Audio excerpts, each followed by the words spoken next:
जो जुलै महिन्यामध्ये कुरुकली या ठिकाणी भोगावती महाविद्यालयाच्या विद्यार्थिनी कॉलेज सुटल्यानंतर घरी जात असताना जो अपघात झाला होता, सदर अपघातामध्ये प्रज्ञा कांबळे नावाची युवती ही मयत झाली होती. इतर मला वाटतं पाटील, डोंगळे आणि सरनोबत अशा 3 मुली जखमी झाल्या होत्या. त्यामध्ये पोलीस प्रशासनानं त्वरित त्या ठिकाणी जाऊन मुलींना उपचार कसे मिळतील, त्याचबरोबर गुन्हा कसा दाखल होईल, गुन्हा दाखल करून आरोपींच्या विरुद्ध सक्त कारवाई करता सदर गुन्ह्यातील वाहन चालवणारा तो बालक होता, तो त्याच्यासोबत वाहनात बसलेले इतर बालक या सर्वांना ताब्यात घेऊन त्यांच्यावरती कारवाई केली होती. त्याचबरोबर वाहन ज्यांनी त्याला चालवायला दिलं, जो 18 वर्षाखालील मायनर मुलगा असून सुद्धा वाहन चालवायला दिलं, त्याच्या वडिलांना आणि ज्यांच्या नावावर होती त्यांना, अशा दोघांना अटक केली होती. तर तपासाअंती त्या ठिकाणचे सर्व पंचनामे, साक्षीदार तपासले, RTO इन्स्पेक्शन करून त्यांचा अहवाल प्राप्त केला, मेडिकलचे अहवाल प्राप्त केले, सगळे रिपोर्ट प्राप्त केले आणि सदर आरोपींना जास्तीत जास्त शिक्षा कशी होईल या अनुषंगानं माननीय पोलीस अधीक्षक योगेश कुमार सर असतील, उपविभागीय पोलीस अधिकारी क्षीरसागर सर असतील, यांच्या मार्गदर्शनानं आणि या सगळ्यांची चर्चा करून जेवढी जास्त शिक्षा होईल आणि जास्तीत जास्त ते कलम वाढवून या पद्धतीनं कारवाई करून या मुलांच्यावरती दोषारोप पत्र तयार करण्यात आलेलं आहे.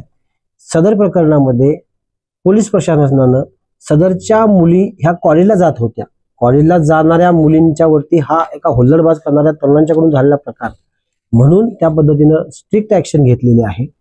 सदर प्रकरणामध्ये कोणत्याही प्रकारे कुठल्याही बाबतीत या मुलांना भविष्यामध्ये निश्चित सजा होईल या पद्धतीनेच कार्यवाही केलेली आहे.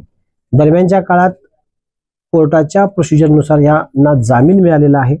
जामिनावर ते लोक बाहेर आहेत, परंतु अद्याप कोर्टाची प्रोसिजर चालू आहे.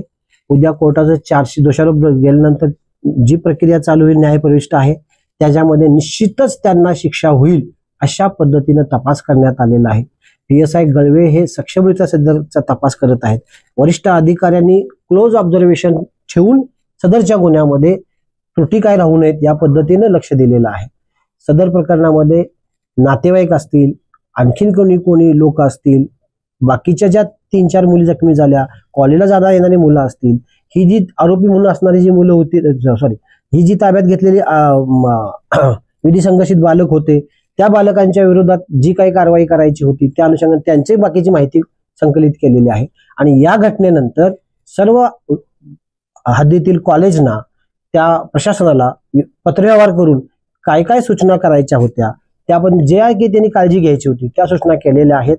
सदर दुर्दैवी अपघातामध्ये जी प्रज्ञा कांबळे मयत झालेली आहे तिच्या आत्म्यास शांती लाभेल अशा पद्धतीने पोलीस प्रशासनाने जास्तीत जास्त सक्त कारवाई करून सदरचं दोषारोप कोर्टात सादर करण्यात येईल आणि त्या पद्धतीने पुढील कोर्ट प्रक्रिया चालू होईल.